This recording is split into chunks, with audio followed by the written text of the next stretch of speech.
Are we still morning? Yes. Good morning, guys. Thank you for joining me. So, guys, absolutely wild things have been happening. Escalations, they're literally happening now by the hour. Things that I couldn't even make up, and some things that I'm struggling to even understand why they're happening. But basically, today's video was going to be 10 reasons why I think a food shortage is coming, and then I was just going to put it out to you guys. What do you think about potential food shortages in the UK? But basically, it's come out now last night, or I think Monday, that the French president, Macron, he said that French weapons should be used to strike targets inside Russia. And I don't mean annexed areas like Crimea or the Donbass. I mean to strike targets now inside, pre-2013 Russia, what, Russia claimed to be its country. These escalations now are happening so quickly. I might have to do 2-3 videos a day. But basically, now when we talk about France, remember, France are in that little pact now with France, Lithuania, Estonia, Latvia, the Baltic states, and Poland. So they've come out and they're kind of all in a little situation. So straight away, when I heard this, the news of this French, what President Macron's saying, I'm like, okay, so why is he saying this, guys? And you're not going to get this anywhere else, because I can guarantee you these mainstream media commentators, they don't know what they're talking about. They have no idea. So I've been saying for the longest time now that there's this build-up of troops north of Ukraine, and it looks like they're going to come down and they're going to try and do a pincer movement and encircle Kharkiv. Well, as this movement's building up, and from yesterday's video, I told you about, the people I know in Ukraine, and they're saying it's not a matter of if this invasion comes from the north, it's more like when. And they're saying they feel they have days left or potentially hours left. So with this build-up north of Sumy and around the northern Kharkiv area, this is looking now like it's imminent. So if the French allow the Ukrainians to strike these targets before they get into Ukraine, that may avert this invasion. Or it could just have the total opposite effect, and Russia could say, right, just go now if we're going to start if these guys are going to start striking us, we might as well go now, because why wouldn't we? We've got nothing to lose. So why now? Why are they, why is France coming out and saying this now? Remember, France has already come out, President Macron, and he said, remember the phrase that we said yesterday, guys, significant, if the Russians take significant ground in eastern Ukraine. That's what we're going to hear in the press. That's what we're going to hear in the media. It's already kind of coming out. So the French President Macron's already said, if this happens and the Ukraine, and Zelensky asks for it, France will send in their troops. And remember, now when we say France, it's code for France, Lithuania, Estonia, Latvia, and Poland, because they've all come into that little pact. So to try and avoid this, if the French, who's obviously in charge of this little pact, if the French are looking, like I said yesterday, if they're looking on the ground and saying, right, this invasion's coming any moment. Right, if this invasion comes, we're going to have to send our troops in. To try and avoid that, what they're doing is they're choosing the lesser of two evils. On one side, they've got, right, we can either wait for this invasion to happen, then we've got to send our troops, or we can let the Ukrainians start using I think they're using Scalp missiles, which is kind of a French variant of the Storm Shadow. We can let them use these missiles to strike these targets, concentrating on the logistics hubs, any mass buildup of troops, and take out these targets. And that could potentially avert the invasion, and then French, Latvia, Lithuania, Estonia, Poland wouldn't have to send their troops in. So they're kind of in the, they're choosing the lesser of two evils in that context. Now, let's just run through quickly the optics, the perspective from the Russian side. If you're a Russian now and you're watching this on the news, let's just say things that are out in the mainstream media that will be reported on in Russia. First of all, NATO troops are operating in Ukraine. It's all out there, guys. Everybody's been talking about it, whether it be US, British, French, there'll be a whole host of other nations now operating in Ukraine. They're using the long-range systems now, and it's come out, as we said from the Andrew Bridgen interview, that the Russians believe that NATO troops are operating these long-range systems. So not only do you have, Western troops in Ukraine, NATO troops, you have them operating the larger weapon systems. So they're not just doing training, they're not just doing mentoring stuff, they're now operating these longer range systems. You then have, and again this is from the Russian perspective, you then have the NATO troops taking out the nuclear early warning system. You then have the F-16s that are potentially going to have to be flown from Poland, because remember what we said, there's only a couple of runways in Ukraine that these F-16s can operate from, and as soon as they go there, if the Russians destroy those runways, where are they going to operate these F-16s from?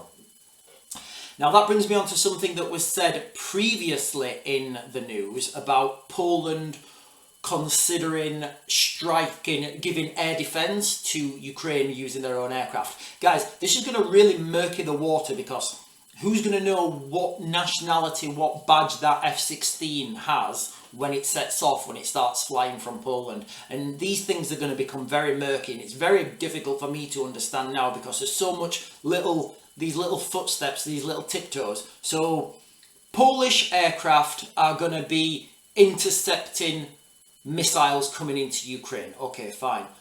Ukrainian aircraft are going to be firing into Russia. Then they're both going to be operating from Poland potentially. So guys, whose aircraft's going to be doing what? How is anybody going to really know what pilot's inside that aircraft or where they're going? As long as they don't fly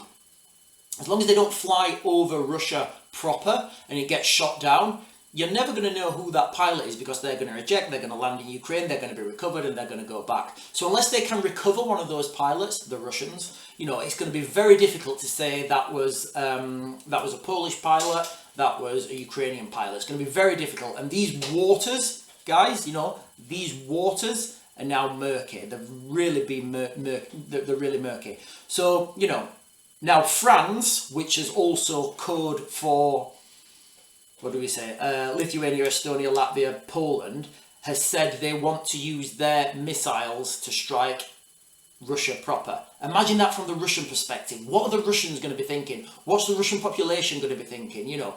How is this doing for Putin's war effort, and how are things going to escalate from this? So what I want to just read, guys, real quickly, is what David Cameron's already said. So this is what the French president now is coming out about this. Let's skip back now to what David Cameron said a while ago. I'm just going to read this. I'll put this in the description, guys, okay? So this is David Cameron. In terms of what the Ukrainians do, in our view, it's their decision about how to use these weapons. They're talking about Storm Shadow. They are defending their country. They were illegally invaded by Putin, and they must take those steps. Cameron said during a visit to Kiev, "We don't discuss any caveats that we put on those things. But let's be absolutely clear.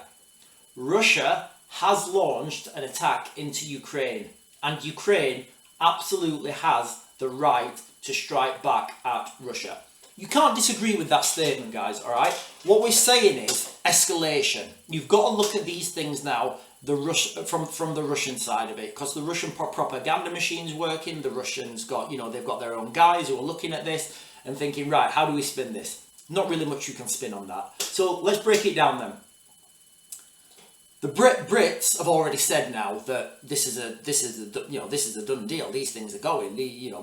As far as Britain's concerned, we've already given the Ukrainians the green light to use these Storm Shadow missiles. Now the French are coming out and saying they give the green light for these Storm Shadow missiles to be used. And remember, the Storm Shadow missile, I think it's the same as the Scalp missile, they just have a different badge on it. So I wouldn't know too much about that, but as I understand, they're pretty much the same.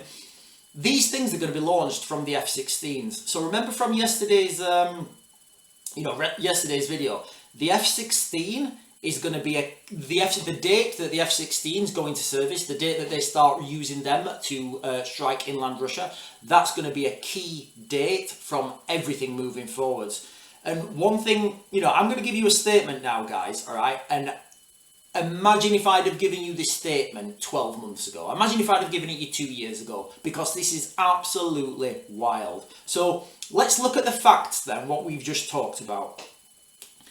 The F-16s are more than likely going to have to be operated from Poland.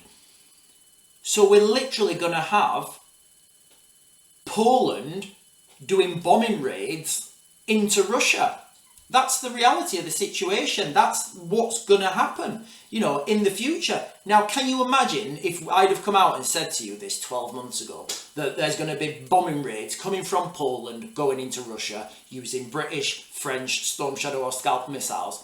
You'd be like, oh, Sean, that's ridiculous. That's World War III. Guess what, guys? We are literally in it right now. There's no denying it. So these are the realities of the ground, guys, all right? Let me say that again. Poland are going to be conducting bombing raids into Russia. And remember, you're seeing the little pieces move now, okay? You're seeing what we just spoke about. The Polish are going to be saying, oh no, we're just protecting the skies. And then it's going to be very difficult to say, no, you sent a Storm Shadow missile over to wherever in Russia. And then the Polish will be saying, no, they were doing defensive sorties. And then the Russians, and it just murkies this whole water, guys, all right? Imagine if we'd have been saying this 12 months ago. Look at mission creep. Look how things advance and move forwards, Look at what, where are we going to be in another 12 months? Now, let's just accept that, because from what we've seen, I don't think there's any arguments to say that there's not going to be bombing runs now into mainland Russia. The next question is, how are the Russians going to respond? Are they going to say, okay, guys, we are totally okay and totally fine with NATO jets using NATO weapons flying from a NATO country, bombing our country, bombing our mainland, bombing mainland Russia. That's not an existential threat at all. Remember, Russia's doctrine is that they will use nuclear weapons if they feel an existential threat to Russia, the Russian way of life. So we're just moving, we are literally moving, like tiptoeing closer and closer and closer. And see how all these countries do a little step each, and then another country will do a little step, and then another country will step in, and they'll move a bit closer. So these these rivers are just being bridged ever so slowly by different countries, and it's just absolutely insane. So what do we think, guys? Let me know in the comments. Are the Russians going to just say, yeah, okay, we'll let, NATO F-16s fly from Poland, send NATO weapons and, destroy targets in Russia? Guys, that's the reality. How are they going to react? Are they going to start targeting, Polish runways? Are they going to start targeting Polish, logistics hubs? Are they going to start targeting Polish fuel depots? Is the airspace going to be closed over Poland? And then, NATO will be saying, oh, Russia's targeted these. Guys, this is how these wars escalate. And it's only going to be a matter of time now before somebody goes, you know what, we're just going to rock this like it's, 1945 or 1944 or whatever it is. So we're seeing this escalation now in real time. Remember, when we say Poland now, we don't just mean Poland, we mean Poland, France, and Lithuania, Estonia, Latvia, Baltic states.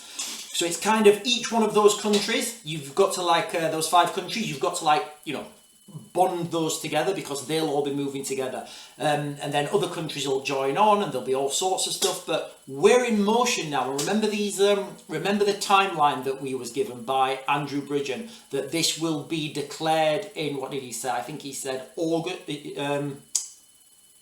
July, August, maybe a little bit later. Go check his video out, guys. I didn't say that. I'm giving you information that's already out there in the public domain.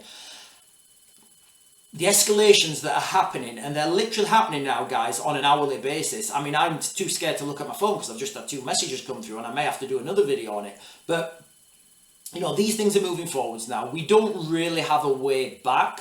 What way back do we go? And I think that, and I've said this before, I've said this so many times before, And and I don't know what the final straw will be, but at some point we're going to have that, guys. We're going to have NATO planes taking off from a NATO country, flying over Ukraine and firing missiles into Russia.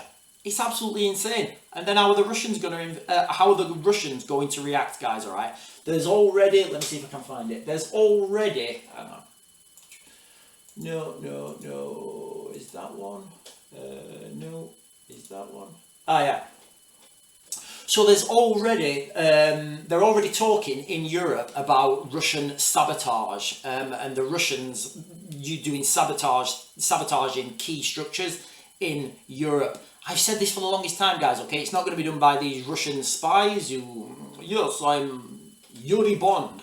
It's going to be done. They're just going to pay criminal gangs to do it. You can it's a lot easier to give someone money than to bring your best KGB guy with all the experience and all the knowledge and all the sophistication to come over. They're not going to use those guys to do menial sabotage tasks. Yes, of course, you've got the instances in the UK with the poisonings, with the Russian poisoning, but they're not going to do that. They're just going to use criminal gangs. And let's not be under any illusion. I've no doubt that Britain, America, NATO states will be trying to conduct such operations in Russia.